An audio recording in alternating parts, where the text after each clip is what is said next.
Okay.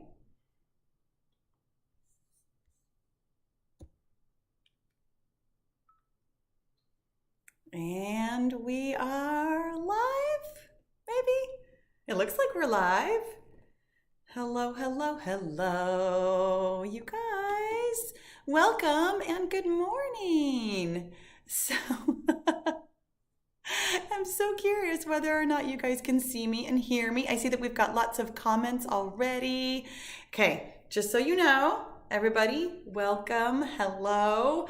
I am terrible at pronouncing names, and sometimes the chat moves too fast for me. So if I don't get to you or I say your name poorly, I apologize already. It's good to see you guys. Happy Wednesday. Happy last Wednesday of April.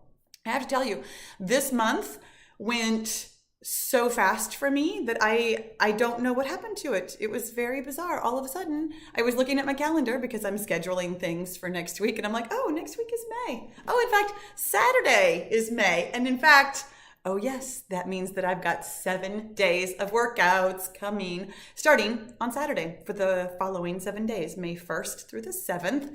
I've got 7 days of workouts that are going to be so good. And I know you're going to love them. Yay. Hey, so let me say some good mornings.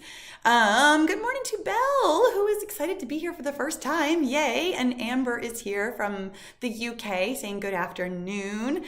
Julie, I'm so happy to see you. I'm sorry you're not going to be around on Friday. So you guys, just in case you don't know, on Fridays, like literally every Friday over on Facebook in my very private, very supportive and getting bigger every day Facebook group, not my Facebook page, but my Facebook group. It's private, it's women only. You can talk about stuff there. I do a Q&A every single Friday. So if you love the Q&A, come on over there if you do Facebook. I know not everybody does, which is why I do them here also, because I know Facebook. I've been on Facebook for a while. Anyways, Courtney says good morning. So excited to see you too. Amy is here. Lori says good afternoon from Croatia. Oh my gosh, you guys. And then Esther is here from Amsterdam. I love that you guys are here at what must be just crazy hours of the afternoon and evening. Thank you so much for joining me. And Kay is here. Hey, hello, Kay. It's good to see you. I'm about to lose all of my comments because it's doing this weird thing. Okay. And yes, you're saying that you can see and hear me. Thank goodness, because I've been talking now for 2.5 minutes. Thank you guys for doing the sound check. I appreciate it. Gloria says hello from Omaha. Hey, Sarah, good to see you. Good morning. Debbie is here, says hello from the East Coast. Good to see you. Karen is here from North Carolina. Good to see you, my friend. Michelle is here from Essex, UK. Karen is here. Nicole is here.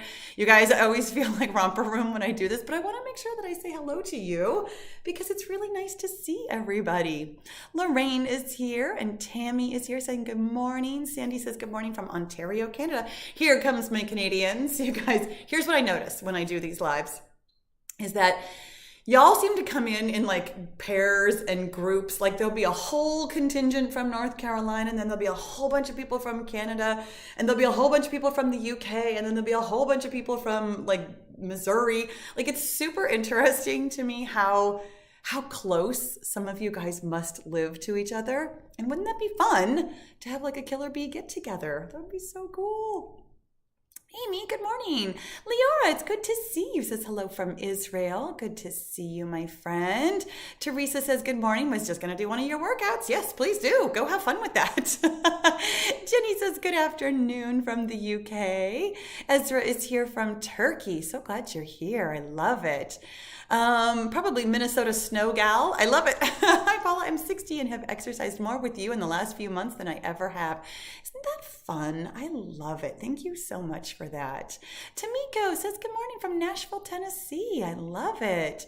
Danush says I'm from Philadelphia. Hello. And Debbie says, sorry, Paula, autocorrect. You guys, if you aren't bothered by the way I pronounce your name, trust me, I am never, ever bothered by the way you spell my name. Trust me on this one. Or pronounce it. I have, when I was younger, I used to have a lot more people mispronounce my name than now. Generally speaking, well, I don't go places now. It's really the difference probably. But I used to, like, okay, when I was young and I wore a name tag at every one of my jobs, I would get called Pamela. all the time, because the H, it just throws people off. And so when they see something unusual in the middle of it, they just try and make it into whatever. I got called Fela. I have very famously been called Pahula a lot. That one's actually my favorite. I just think that one's fun. And Pamela. Those are the ways that most people mispronounce my name, and I'm all good with all of them. Yvette says good morning from Canada. Joanne is here from Virginia. Belinda says hello from Maryland. I'm losing my chat, you guys. It's definitely going too fast for me, so I'm going to do my best. Mary Jane says good morning from Ontario. Sarith says hello from Colombia. You guys, you're from all over the world. I love this. Patty Cake, good morning from South Dakota. That's so fun. I love it. Alyssa says she loves Romper Room. I know, me too. I remember that. Actually, you know what? Captain Kangaroo was my favorite. I loved Mr. Green Jeans and Captain Kangaroo. Actually, I loved Sesame Street even more than that too. I remember what a big deal that was to go run and find my mom, no matter what she was doing, when they would say what letter was like the sponsor of today's episode. Like today's episode is brought to you by the letter P, for example. It was so exciting. To be a kid again. Marcia, hello. Christina's here. Francis says good afternoon from Scotland, UK. I love it. Mia is here from Sweden for the first time. So exciting. Oh my gosh. David says, hi, Paula. Good morning. Guess what? Today is my first track meet after I just finished my cross country season. Oh my gosh. Okay. So I'm assuming, since there's a big smile, that you like track maybe better than cross country. My kids were definitely much more into cross country than track, partly because the team was so different. Like the cross country team was really small. It was very, very just a family because it was relatively small. And then the track team was just huge. And my kids both did long distance. They did the 1600 and the 3200.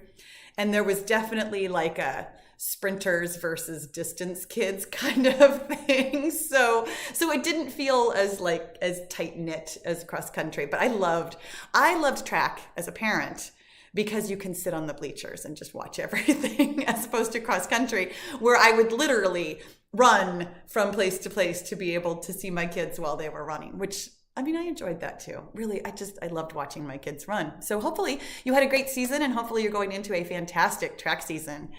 Esther says, good morning. Looking forward to the May workouts. Yay. Amy says, I want to get started with exercise. I'm 48 and single, so I struggle. Oh, that's so interesting.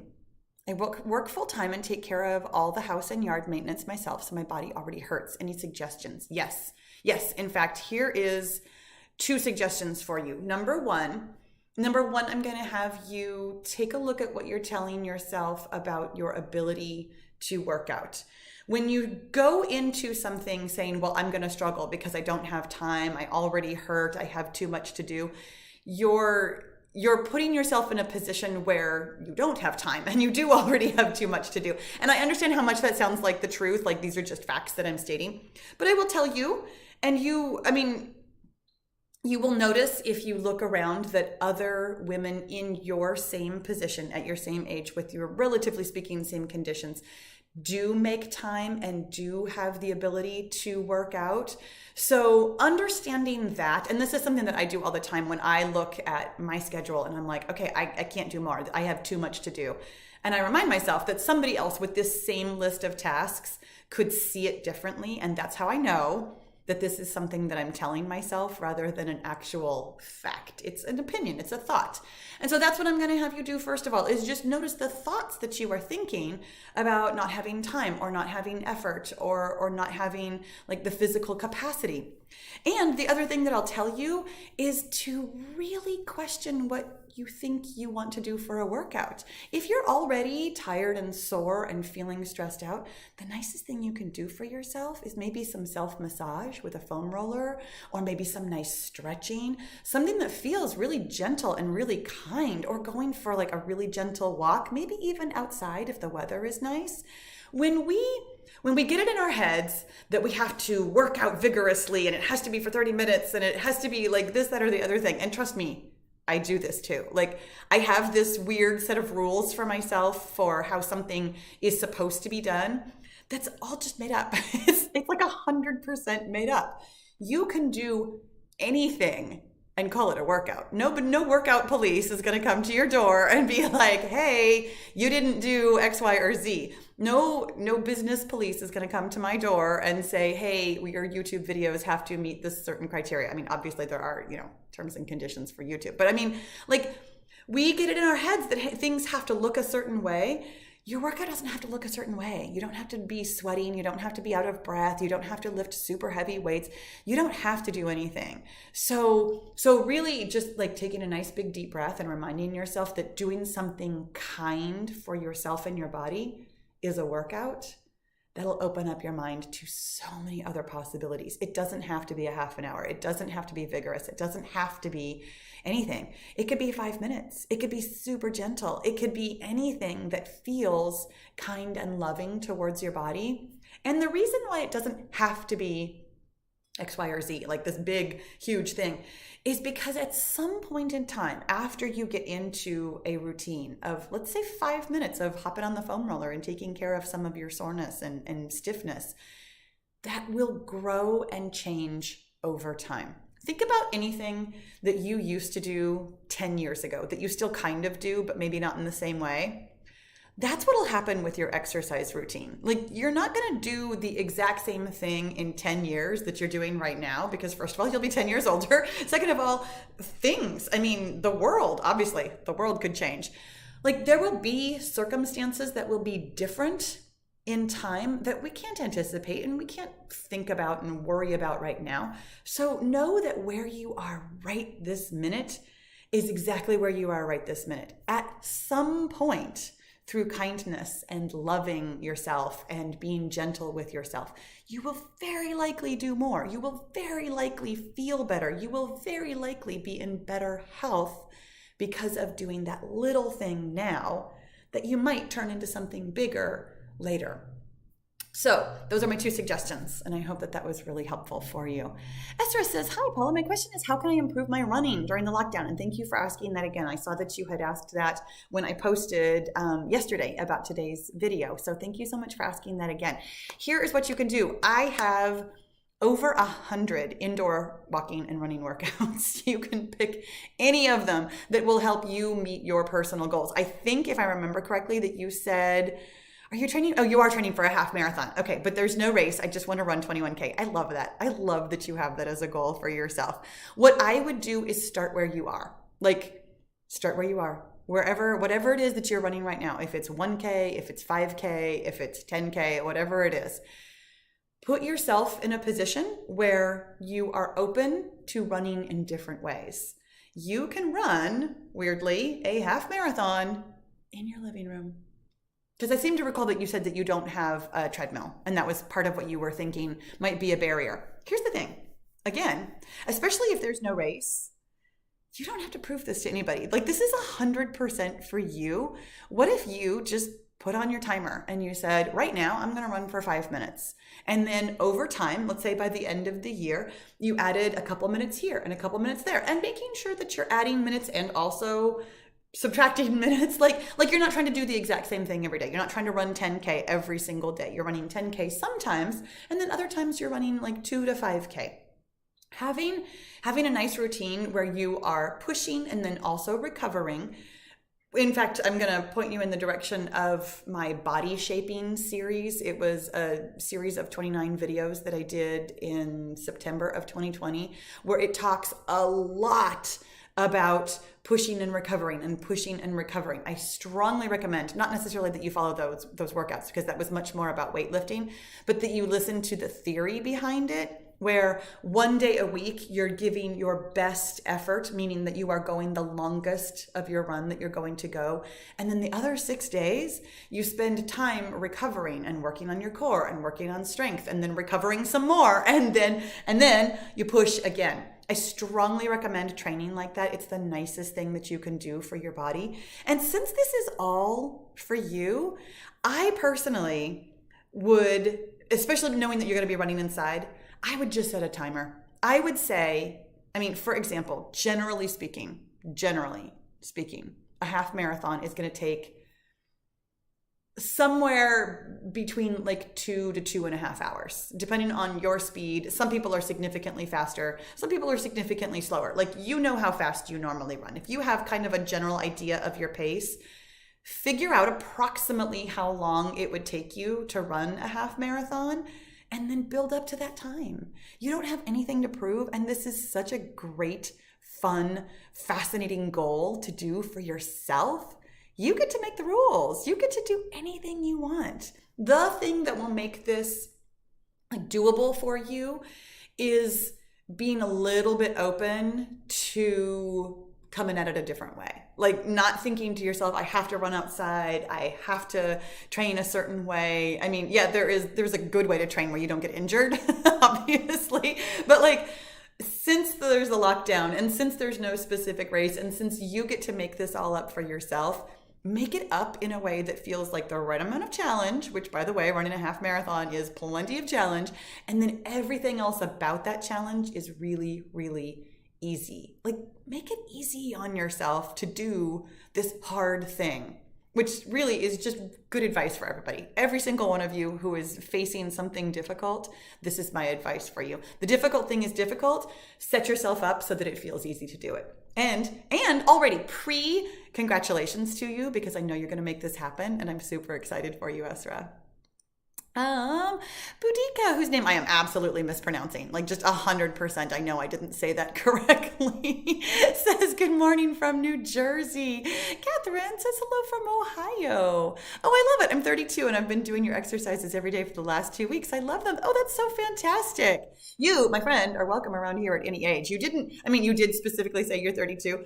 Most people who are in their like 20s or 30s who do my workouts make some kind of, okay, I know I'm not the right age for your workouts, but, and I love it. I love that it doesn't put you off that the workouts are technically speaking for women over 50, because of course you're welcome here at any age. Thank you for being here. Sarah says, good afternoon, Paula and fellow bees from Ireland. So good to see you, Sarah. I love it. And David said, I love both, but I just love how even through a pandemic, my cross-country season finished with no problem. Yay. Yay. I know. I'm so happy. I know that cross-country at our local schools was really different this year. I'm sure track will be too. Sarah, whose name, again, I am probably mispronouncing, says, my first question would be, how much do you really train or exercise every day? I love it.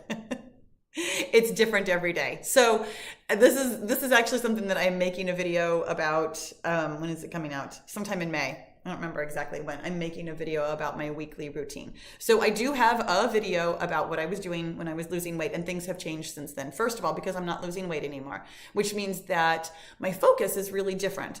When you are losing weight, your focus is not on the exercise. It's why I tell you to do like essentially the same level just every single day. Like, follow along with the 31 days or the other 31 days or the 7 days.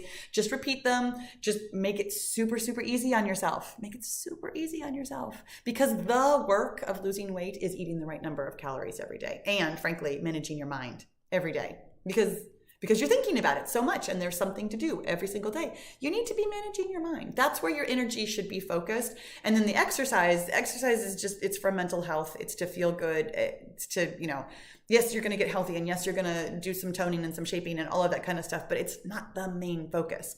Right now, for me, because I am not losing weight, I am focused on, what am I focused on? Honestly, I'm focused on being in shape for filming my videos, and I'm focused a little bit on running. Right now is a very interesting time for me. For the last 15 years, I've always focused on my next running race, like always. And then last year, there were no running races. And then this year, there are some. I just had a race 2 weeks ago or a week and a half ago that was amazing, and I felt so good. But I don't really have racing on my mind nearly as much this year. And in fact, I am thinking about this. My biggest focus this year, my husband and I are doing 30 different adventures, and I don't have them all planned out. Like, we're looking for adventures. And I signed up for this challenge. It's called a 6-pack of peaks, and you might have one, relatively speaking, near you. I don't know if they're like worldwide or America, or if it's just like the West Coast, because I know that in California they have several different ones. We're doing the the Bay Area, the San Francisco one, even though I don't live in San Francisco. I live close enough that the mountains that I'm climbing are day trips for me. But so we're climbing mountains this year, and that's kind of like a big deal because it's very different from anything that I have ever done before. And I'm not training for that really specifically in any way other than I'm staying fit and I'm really focusing on my recovery after those hard efforts. So right now, my training schedule is really different from day to day. I do run like 3 or 4 times a week. It totally depends on what I'm recovering from. I do walk at least a little bit every day just because I enjoy walking. It's just a really nice time to just be in my head and relax and not think too hard. I do strength training like 2 or 3 times a week because I try really hard to be good about that. I am a woman of a certain age. And at a certain age, ladies, if you didn't already know this, at a certain age, your body does not put on muscle very easily anymore. And in fact, your body is really, I'm going to say, trying hard to lose muscle. And so therefore, strength training, like resistance training 2 to 3 times a week, is the best way to at least maintain the muscle mass that you do have, if not actually gaining muscle mass. I'm really happy with my muscle mass just in general, like my body percentage of muscle is really good. So I'm personally not really trying to gain muscle as much as I'm trying to maintain what I have, maintain my fitness. In fact, I would say that that's probably my biggest goal right now is simply maintaining my weight, maintaining my fitness. I don't have anything more difficult on the horizon other than climbing mountains. I mean, that's difficult enough, right? So my schedule varies from day to day. I do something every single day, but it varies based on what else I've got going on. Like I pay attention to my filming schedule. I pay attention to like my running and my training schedule. I pay attention to my body cues. Like for example, the last 2 days I've been super tired and I felt like I didn't overdo it this past weekend, but I had a lot going on this past weekend. So I'm taking some time to recover from that. So a lot of what I do is kind of intuitive as well as scheduled. And did that really answer your question? It did, but I don't know if that was a satisfying answer. I know that sometimes when you ask me this question, you want me to say something like, I make sure that I do 60 minutes every single day. I don't at all. I'm going to say never. I'm going to say I never put a time on my workouts. I know that I just suggested to Esra that she like train for time for the half marathon. But generally speaking, I don't find time to be an indicator of a good workout. A good workout is when you get a result from it. The result that I want from my workouts is that I want to be recovered. I want to be healthy. I want to maintain my weight. I want to maintain my fitness. So therefore, I do whatever it takes to get those results. And those results have nothing to do with time at all. At all. Hopefully that was enough of an answer for you. TC's Life says, my arthritis in my knees and ankles are getting worse. Walking at longer length of time is getting more painful. Any suggestions? Yes, talk to your doctor. Like 100%, you guys. Whenever you have pain, talk to your doctor. Always, always, always, always, always. And the corollary to that is to please ask for physical therapy. As much as you can get help from a professional, and yes, I am a professional, but I'm not your professional. That's the thing. When I give advice, you guys, I know you know this, but it's just worthy of me repeating. When I give advice, even if it's to you specifically because you've answered or asked me a question, I don't really know you or your circumstances or your body or your movement patterns or your whatever. When in doubt, talk to somebody who knows you. Your doctor knows you. Your physical therapist may not know you yet, but will know you. They'll have access to your medical records. They'll have access to your x-rays. They'll have access to hopefully seeing you, if not in person, then at least on video. You can walk across the room. They can see how you move. That is such a critical and important piece of the puzzle when you have any kind of pain. You have a specific pain that is related to you personally, and therefore your doctor is absolutely going to have the best answer for you. Alyssa says, question, can you explain tucking the pelvis? There are different views on this. Sometimes you instruct to do this. So this is a great question, and I love this, and this has a lot to do with pulling in your core. The thing about pulling in your core is that it will be individual to you And I cue in different ways so that it makes sense to you. You are always responsible for having the brain-body connection. And here's the thing. If you simply tuck your pelvis, you could still not be pulling in your core. If you simply pull in your belly button, you still might not be pulling in your core. If you stand up straight, my other favorite one, you might still not be necessarily pulling in your core. Just because you are going through the motions, like, a puppet on a string, doesn't mean that you are actually pulling the right muscles in. So tucking the pelvis can be helpful, but only if you have mentally found your core muscles to pull them in. And hopefully that makes sense. That's why I cue in different ways. For me, pulling my belly button to my spine was the thing that was like a total light bulb moment. Like, oh, I can do that. I can still breathe. I can still move. I can still talk. That's what that is. For some people, even when I say that, they hold their breath.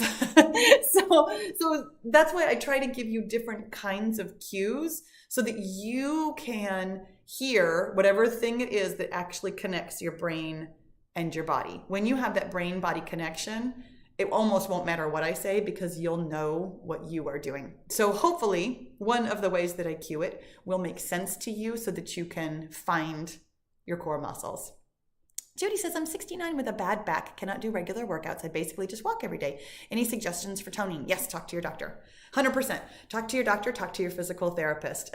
This is the same answer if you have pain of any sort.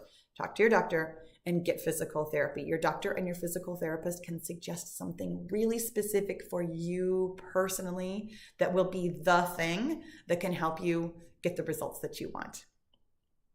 Jedski says, I'm on day 13 of the weight loss series and I can't believe what a difference it's making. Yay!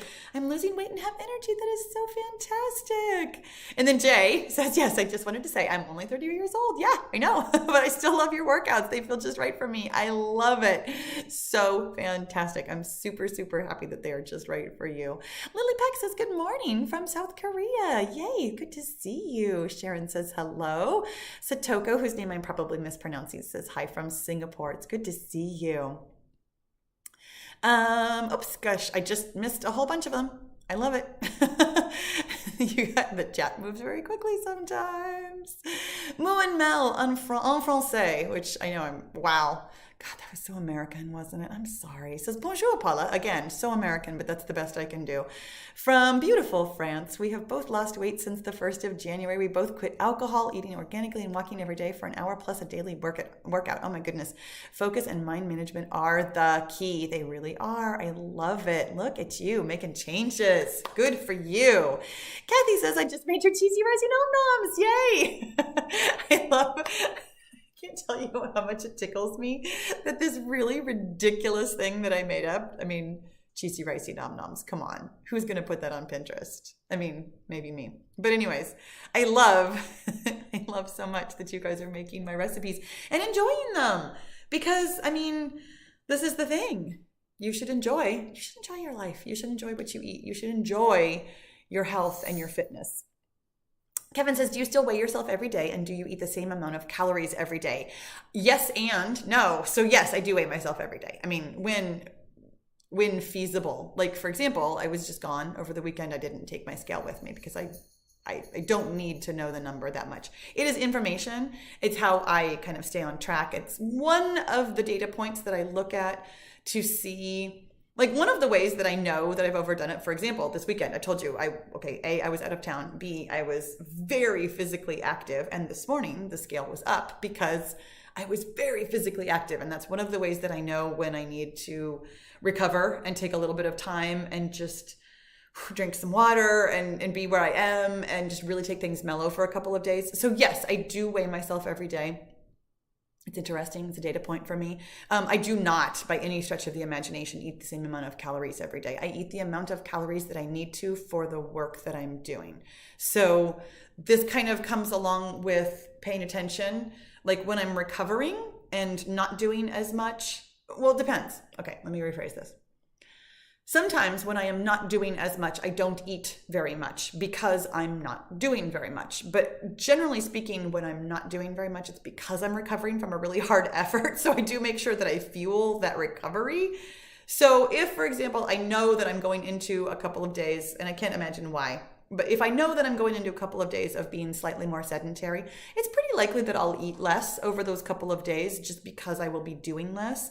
On a day, for example, this weekend when I was incredibly active, I ate rather significantly more than I normally do because I was rather significantly more active than I normally am. And I wanted to make sure that I was fueling that. So I pay a lot of attention to my body's needs, and I don't count calories at all. I did when I was losing weight, but I do not at all when I'm not. I personally don't feel like there's any need to. I really like, again, the brain-body connection. I like paying attention to my hunger cues. I like fueling for my workouts, thinking about what I want to get out of the food that I eat versus eating for a number.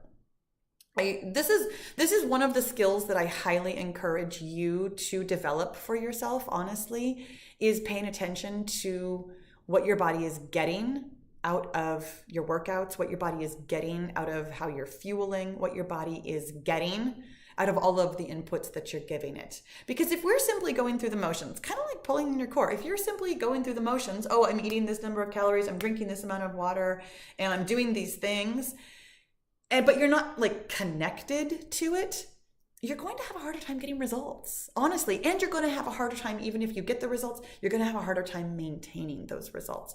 When you have a deep love and respect and connection with your body, you will have a deep love and respect and connection with your body. I mean, that really is both the benefit and the result. Like you will understand what it needs and when it needs it. You will make decisions based on, I mean, like I make a huge priority to go to bed on time and to get up at a normal time and like get the right amount of sleep, because I know how I feel when I don't sleep very well, or when I don't sleep enough, or when I don't sleep in a way that I have determined feels best for me.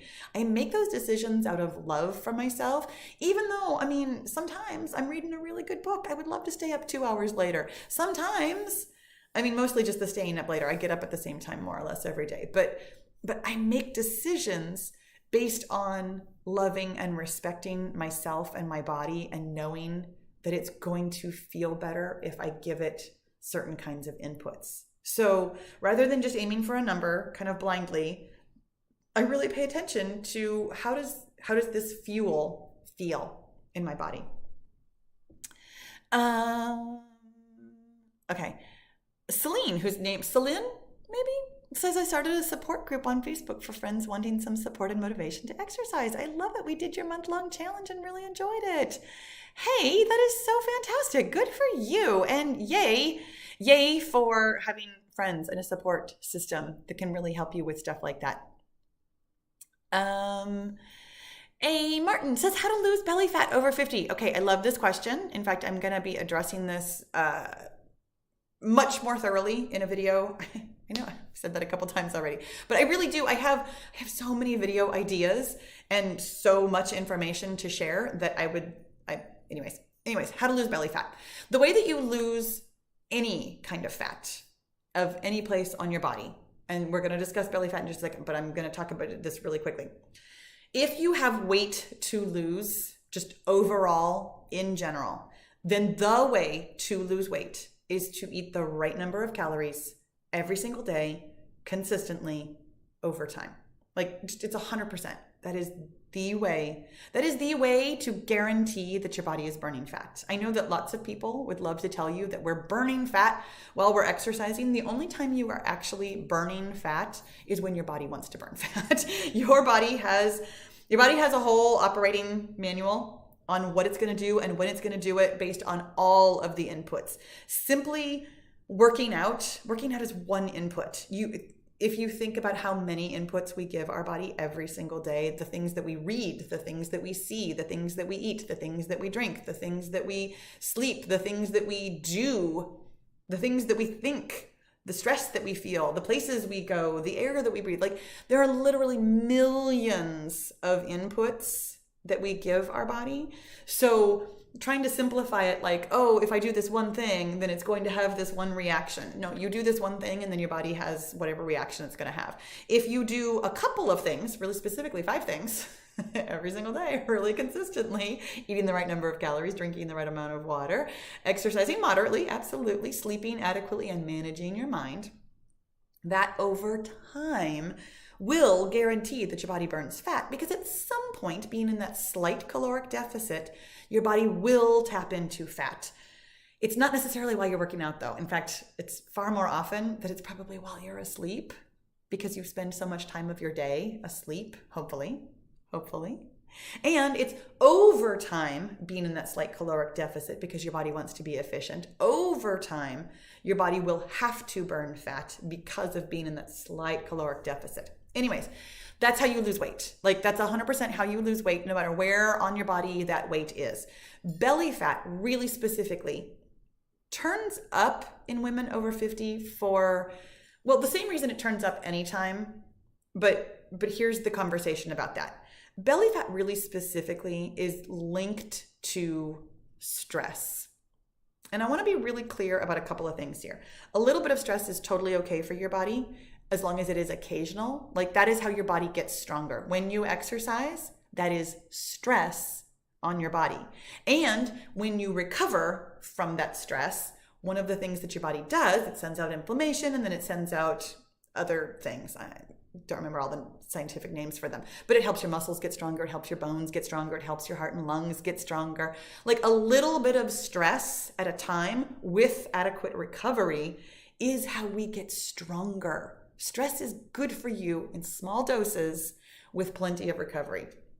However, low-grade stress, chronic stress, constantly being stressed, means that your body does that first thing. It sends out inflammation, but then because it can't recover, it doesn't have the ability to finish that process. So it sends out the inflammation, and then it stays in this kind of chronic stress situation where it can't recover from it.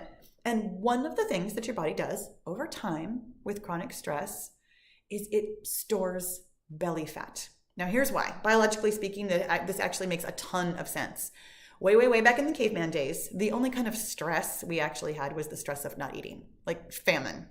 Therefore, your body, of course, stored everything as fat so that you'd be safe, so that you could get through the winter, so that you wouldn't be cold and you wouldn't die. Like, storing belly fat, I know that nobody likes belly fat. Like, I get it. But storing belly fat is actually really good for your body if, for example, you were in danger of starving to death or freezing to death. So when you think about it like that this is your body's response, this is exactly what your body is supposed to do, then it kind of informs what we can do about it. Now, here's the thing that really specifically happens to women of a certain age, and why we tend to, at or around menopause, start gaining belly fat, is because we don't recover from our workouts very well. As we lose estrogen, one of estrogen's main jobs, and this is so bizarre to me, when I heard this the first time, I was like, wait, what? We think of estrogen as being really specifically about our periods, but one of the other things that estrogen does is it helps you recover from a hard workout. So you know how we used to be able to work out really hard and then recover really quickly and we were all fine all the time? Well, now, doing the things that you have been doing, like exercising, not eating very much, all those things, now all of a sudden, it still causes a stress response, but with less estrogen, we don't recover. And therefore, we are in this low-level chronic stress all the time. And what does your body do when it's in this low-level chronic stress? I just told you, it stores fat. So this is how we get belly fat, or how we can get belly fat really specifically around menopause. It's because of menopause, because we're still trying to do all the things that we've always been doing. We're trying to work out really hard. We're trying to eat less and move more, which is what people have been telling us our whole lives. And yet that is literally the exact wrong thing to do. So how can you lose belly fat that is really specifically a stress response as opposed to having overall weight? If you are, relatively speaking, a normal weight, a healthy weight rather, not normal, excuse me, a healthy weight, but all of a sudden you have weight around your belly, my friend, you can manage your stress. You can manage your physical stress by being really careful to not exercise too much. I know. Trust me when I tell you this news. it took me a long time to work through this. I like to exercise too much. I really do. And working through that and understanding how much I need to recover now is an ongoing process with me. You can also, and I find this to be incredibly helpful, and the thing that most people don't do, you can manage your mind. You can really think about what you're thinking about. It's a critical component of losing weight, really specifically, but it's also, I've come to find out, a really critical component to just living a healthy life. Understanding that the thoughts in your head are just that, they're thoughts. They're not facts. They're not truths. They're not obstacles to overcome. They're not struggles. They're just thoughts that are in your head. Understanding how to get them out of your head, put them on paper, take a look at them with compassion and with love, and then manage them in whatever way you want to. Decide, is this thought helpful for me? Is this thought unhelpful for me? If it's unhelpful, then what would I like to think instead? Oh, there goes Rosie. That was fun.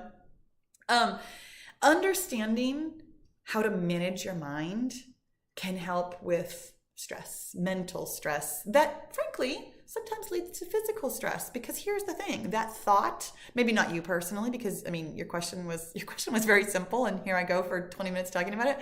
But one of the things that frequently happens with us is we have this thought I need to do more because we've done more the whole rest of our lives up until now. That thought is just a thought. You don't need to do more. You don't need to exercise harder. You don't need to eat less and move more. You don't need to do all those things that your brain is offering you. And understanding that that thought in your brain might not be helping you is kind of mind-blowing, right? But also really going to help you reduce your stress. Sometimes your brain tells you things that aren't true. In fact, pretty frequently, your brain tells you things that aren't true and aren't helpful. Understanding how to manage those thoughts can lead to a lot less stress in your life. A lot. Okay, that was a really long answer to a really simple question, and I really hope that was helpful to you. Deborah says, day 3, 1,600 calories. Can't get that much. Oh, what an interesting thought. And I'm just going to point out to you, whoopsies, where are we? That is a thought.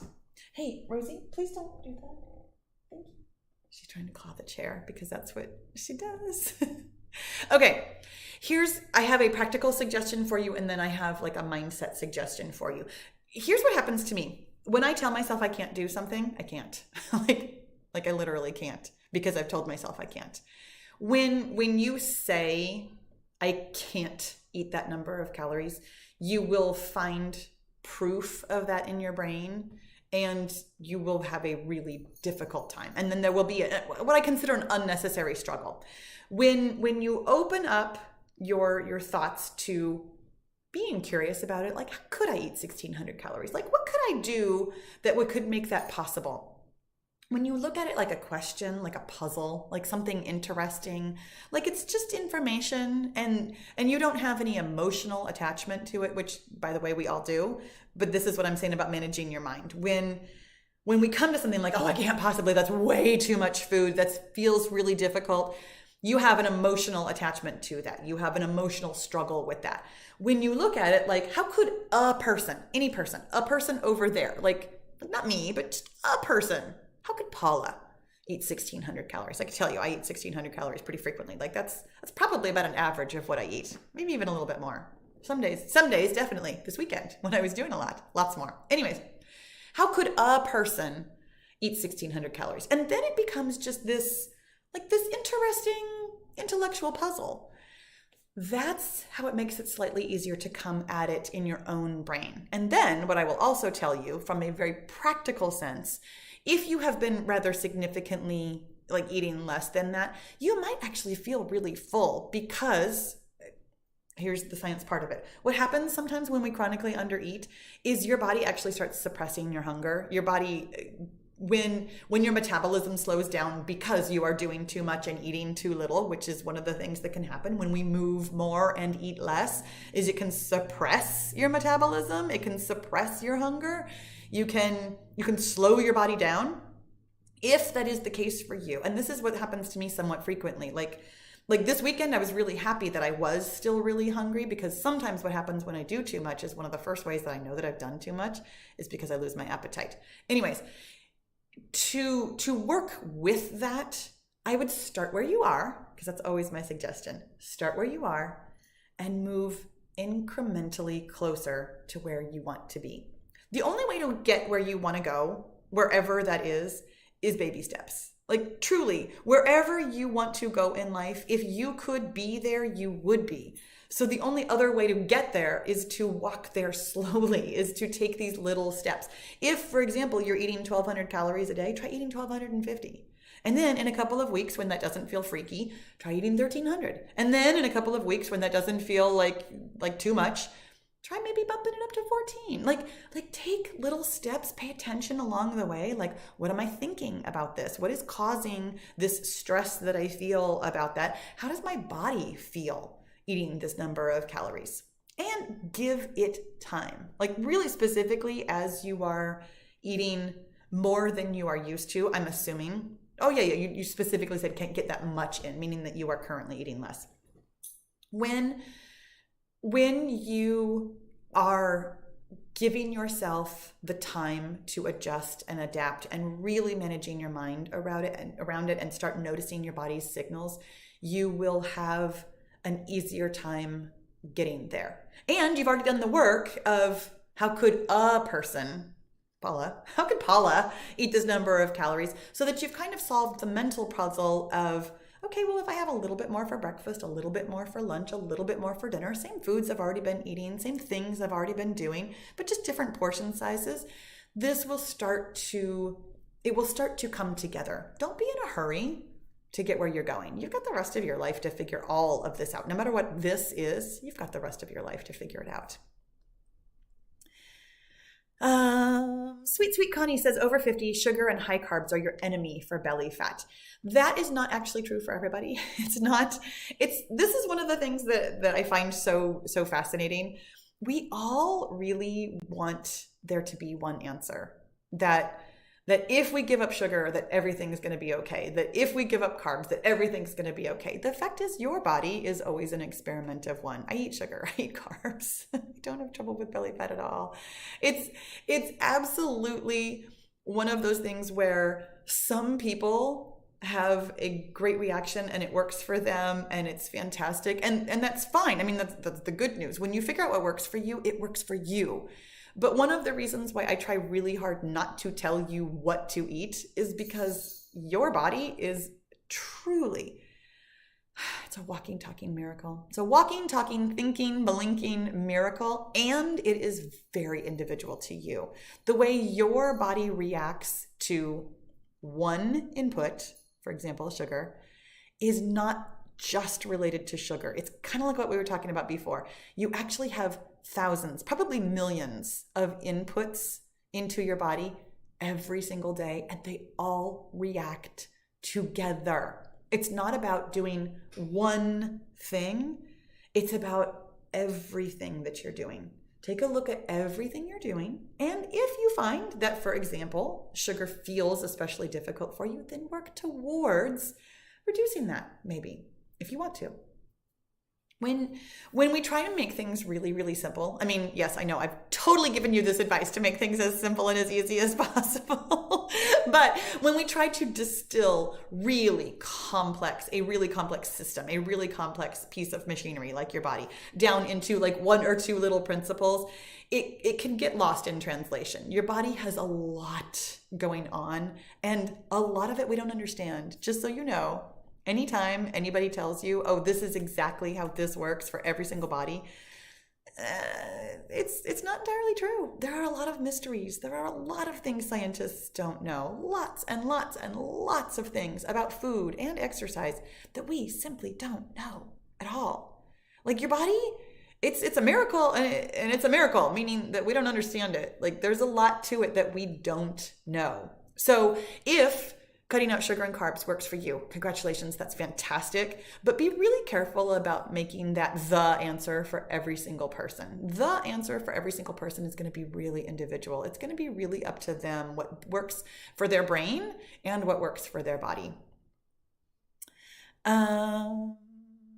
Oh, Miss Amy says my simple, tasty recipes have been life-changing. Oh, that's so nice. I love it. Janet says, what video do you recommend a person starts with for a sedentary, less than 1,000 steps per day, obese 61-year-old woman? Thank you for your infectious joy. That is so kind. Here's what I actually recommend is not just one video. In fact, I almost never recommend one video. It's so interesting. I have 950, I think, at this point. There's so much to choose from. What I really recommend is that you start exactly where you are. Pick a video that looks really interesting and do like 1 or 2 minutes of it. That's all. Do the thing that feels good to you. Maybe what feels good to you is maybe just doing the warm-up and calling that your whole workout. Starting from wherever you start from means that that's where you are. Giving yourself the love and the kindness and the compassion to simply be where you are and doing anything. First of all, that's going to be amazing because doing anything is better than doing nothing. And therefore, you are doing something really healthy and really good for your body. Give yourself credit for that. And feel free to explore. Finding what you love, what holds your interest, and what feels good to you is the thing that's going to make the change in your life. Like, there's no one video. If, for example, I said, oh, here's my favorite video, you might find it really boring. You might find it really overwhelming. You might find it really ridiculous. You might find it however you find it. So rather than taking my opinion on as your own, feel free, watch a bunch of videos. Decide which one seems like something that you could probably do a couple of minutes of. And really only do a couple minutes. Don't feel like you have to do the whole thing. Don't feel like you have to do more than I personally would say 5 minutes. 5 minutes is probably about what you're going to be able to do, and it's probably about what you're going to be able to sustain each day. Rather than thinking, what can I do today? Ask yourself, what could I do today that I could also do tomorrow? And that I could also do the day after tomorrow? And that I could also do every single day, basically for the foreseeable future? And that's going to bring you way down to 3 to 5 minutes of just a little something nice and gentle. Because your goal here isn't to do something one time, it's to do something for your life. So just be so kind, so gentle, and so compassionate with yourself. And over time, it'll totally get more. It'll get different. It'll change. We talked about this a couple times already about how where you are right now is not where you're going to be later. So don't worry too much about later, but also don't be too critical of where you are now. It's where you are. Go ahead and start here. Be super, super nice to yourself. Make some baby steps. And all of a sudden, in like a year or two, you're going to be like, holy moly, what just happened? That was so fast. Everything changed. All of a sudden, I'm a completely different person. Yeah, that's how we make changes. And congratulations to you for being a person who makes changes. That's really fantastic. Oh, I love this. Amber says, any tips for how to discriminate between true body feedback hunger and feelings of hunger that are emotional and coming from hidden negative thoughts? Okay, I love this so much. You don't know. There's not like one thing that I do every time where I'm like, oh, I ask myself this question, or oh, I look at it this way. It's trial and error. And every single time, sometimes when I have finished eating something, I will say, oh, that's super interesting. I don't feel better physically, but I feel different emotionally. So therefore that must have been an emotional thing. Looking at the thing that you have done with compassion and curiosity and love rather than judgment is going to be how you can move forward. There are absolutely times, my friends, still, even after doing years of mindset work, even after years of being fit, there are times when I eat emotionally. And I'll notice sometimes beforehand, sometimes during, but pretty frequently afterwards. And it's like, oh, I wonder what happened there. I wonder what I was thinking. And I wonder what I can do with this that's going to be helpful for me next time. Over the years, that has become significantly fewer, definitely farther between. I used to emotionally eat or overeat very frequently. Now it's once in a great while. Every once in a while, I'll find myself with a hand in a bag of chips and be like, what's going on here? Like, what's happening with this? For me personally, my goal isn't to never do that. And that's probably the first thing that I'm going to say to you. Rather than thinking, oh, this is a problem and I need to eliminate it from my life for good, You can simply look at it on a case-by-case basis and be like, oh, this is so interesting that I did that. What can I do to learn something from this? And how can I be really, really loving and supportive of myself? Because here's what I notice about emotional eating, comfort eating, if you will. You're seeking comfort. You're seeking some kind of pleasure and some kind of removal from pain. And being really compassionate for yourself about that is the thing that's going to help change it. Because if you were avoiding some kind of, emotional upset by eating, adding judgment on top of that isn't very nice, right? I mean, the way that I think about this, so your dog has an accident and then you rub their nose in it. Like, that's not helpful. That's simply being mean to the dog after the dog, really specifically my old girl. Oh, she is right here. My old girl, sometimes she has accidents. She's old. It happens. And adding the judgment on top of that, she knows where she's supposed to go to the bathroom. She absolutely does. Adding judgment and anger on top of that isn't going to be helpful for her. So thinking about yourself as somebody that you love, somebody that you care for, that you don't want to be mean to, can be really helpful. If you are seeking comfort, be a comfort to yourself. Not through food, but by thinking loving, kind, compassionate thoughts, curious thoughts about how can I move forward with this where, and I'm going to say that this isn't a problem not because you never do it anymore, but because you don't think this is a problem and I have to eliminate it. You simply allow it to be something that is part of your life. Sometimes I emotionally eat. Okay. Sometimes I don't.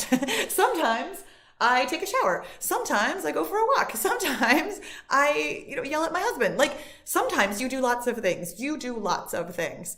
Making too much out of any one of them, probably not going to serve you. And the simple act of being compassionate to yourself will actually help eliminate some of it.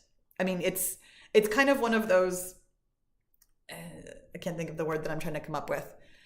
Ironies, I guess, maybe, but not really ironic. It's one of those things where the harder you're trying not to do something, the more you're going to make it happen. But the more you're like, you know what, I'm totally okay whether this happens or not because I'm going to love myself anyways, the less it'll happen because the thing that you needed was love.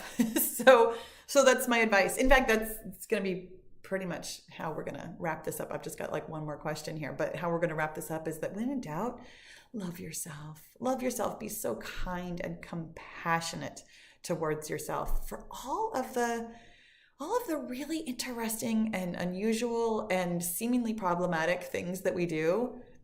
Just love yourself for it. It's who you are. Okay. Oh, interesting. Sweet Connie. Oh gosh, and then I lost it. Oh my goodness. It says, why does my stomach swell after walking? I walk 4 to 5 miles a day since April 1st. I eat 1 meal a day and lost 28 pounds so far. I would talk to your doctor about that. It could have something to do with walking. It could have something to do with incredibly rapid weight loss over the course of a month. And it could have something to do with 1 meal a day. I would just 100% talk to your doctor about that. If something feels unusual or different and that you notice about your body that you're like, okay, this isn't a signal that I'm used to, go talk to your doctor. Oh, Beverly says, hey, everybody, how do I know how many calories to eat? Beverly, scroll up in the chat, and I posted a link to my free ebook, like before I even got on the live here, in my free ebook. It's called Weight Loss for Women Over 50, the 5-0 Method. There are links to calorie calculators and a really thorough explanation that says what to do with those links and how to find your personal right number of calories. There's some math involved, but it's relatively simple. I love it. Oh, Trixie says, I ran and lifted weights daily, 90 minutes at the gym. Your program is working great for me. Yay, thank you. When I do only moderate exercise, I have trouble sleeping. Any thoughts on how to balance that? Yes. Take a look at what's truly moderate for you. Here's the thing. A lot of my audience is a lot of my audience is coming to me from having never worked out ever before. And a lot of my audience, I mean, I know that I said a lot on both, which technically speaking, mathematically, that cannot be true. But I notice that I have some people who have never exercised before, and I have some people who have what I'm going to call over exercised, meaning me. Like I love exercise. I exercise a lot. I could absolutely do more and want to do more, but I am bringing myself down to moderate. For you personally, one workout a day might not be your level of moderate. Now, here's the thing. You don't mention what your goal is. I don't know if you're trying to lose weight or if you're, simply maintaining your health and your muscle and enjoying your life. Just take a good look at exactly where your balance is. Because for me personally, generally speaking, I'm capable of doing a lot more. But what feels best to me is like one workout, maybe a walk, maybe a little something here or there. Like there's a balance to it that is really, really individual to you. I put out the message that 23 minutes a day is enough. I'm really specifically talking to people about weight loss. So if weight loss isn't your goal, then that's a whole nother conversation. But truly, if weight loss is your goal, you don't have to exercise at all. And I know lots and lots and lots of people feel that they have to do more. And that's why I'm constantly saying, do less, relax, enjoy yourself. But it's still going to be up to you to do that whole brain-body connection thing of exactly where is moderate for me. Like where's the point where I feel really, really good and I have plenty of energy to do everything else, but I'm also kind of not draining my body, but getting my body to the point where it's tired enough that sleep is really appropriate and really easy.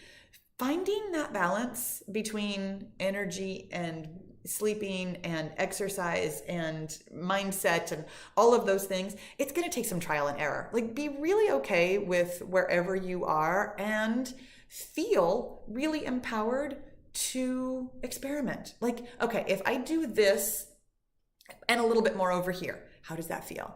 Let's do that for like a week or two and let's just see, how does this feel? Am I sleeping okay? Am I now all of a sudden like too hungry, or do I feel puffy? Have I done too much? Like just take where you are and the inputs that you are giving yourself as an experiment, because it is. It's always an experiment and it'll change over time. I mean, when I first started going moderating and figuring out where that was, I was at like a different level than I am now in a different way. So really being open to listening to your body's signals, really being open to making changes that maybe feel uncomfortable. I mean, it was really uncomfortable for me to do less, and it's also physically uncomfortable for me to do more. So being really, really open. I'm going to say that my journey to moderation, I think I'm at about 2 years right now. And I'm feeling about 90% confident that I do the right thing 90% of the time. like that's how long it has taken me to really listen to my body's signals, to really, really, really compassionately care about my body, and to make the changes that were necessary. Because sometimes, kind of like the emotional eating, sometimes I still over exercise because I want to in the moment. And then I notice afterwards, hey, you know what? That didn't feel as good as I expected it to. So then I'm really compassionate with myself. Okay, I did this thing. And now what can I do moving forward? What can I do with this information moving forward that's really going to help me feel my best? When feeling your best is your goal, it'll be really easy, or easier, hopefully, to listen to all the things that your body is saying. You guys, that was great. You guys had some amazing questions. I know I didn't get a chance to say hello to everybody, but hello to everybody. Thank you so much for being here. I hope that no matter if I answered your personal question or not, I hope that you heard exactly what you needed to hear. And I hope that it was this: love yourself, because I love you. You guys, I hope you have a great day. I will see you here on YouTube. Oh my gosh, I'll see you here on YouTube tomorrow. And I'll see you for workouts on Saturday. And I'll see you for another Q&A on the last Wednesday of next month. Bye-bye.